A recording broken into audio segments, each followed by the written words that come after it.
आणि राज्यसभा निवडणुकीच्या पार्श्वभूमीवर महत्त्वाची बातमी आहे। देवेंद्र फडणवीस आणि पंकजा मुंडे यांची परवा भेट झाली आहे। पंकजा मुंडेंसोबत राज्यसभेसंदर्भात चर्चा झाली नसल्याची माहिती त्यानंतर आता देवेंद्र फडणवीस यांनी दिली आहे। पंकजा मुंडेंना राज्यसभेमध्ये पाठवायचं की लोकसभेत पाठवायचं की त्यांना कोणतं दुसरं पद द्यायचं हे वरिष्ठच ठरवतील असं देखील फडणवीस यांनी स्पष्ट केलंय। पंकजा मुंडेंबाबत वरिष्ठ चांगलाच निर्णय घेतील असं देखील फडणवीस यांनी आवर्जून सांगितलंय। पंकजाताई आमच्या पक्षाच्या नेत्या आहेत, त्यामुळे त्या मला भेटल्या यात काही नवल नाही आहे किंवा आम्ही एकमेकाला भेटलो यातही काही नवल नाही आहे।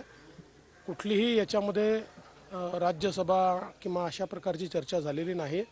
एकूण राजकीय चर्चा आम्ही केलेल्या आहेत आणि पक्ष वेगवेगळे जिल्हे या संदर्भात आमची चर्चा झाली आहे। पण कोण राज्यसभेत जाईल कोण जाणार नाही याचा निर्णय आमचे वरिष्ठ घेतात। पंकजाताई या आमच्या राष्ट्रीय मंत्री आहेत, त्यामुळे त्यांना राज्यसभेत पाठवायचं का त्यांना लोकसभेत पाठवायचं की त्यांना कुठलं पद द्यायचं या संदर्भात जो काही निर्णय असेल तो निर्णय केंद्रीय पार्टी घेईल आणि मला हा विश्वास आहे की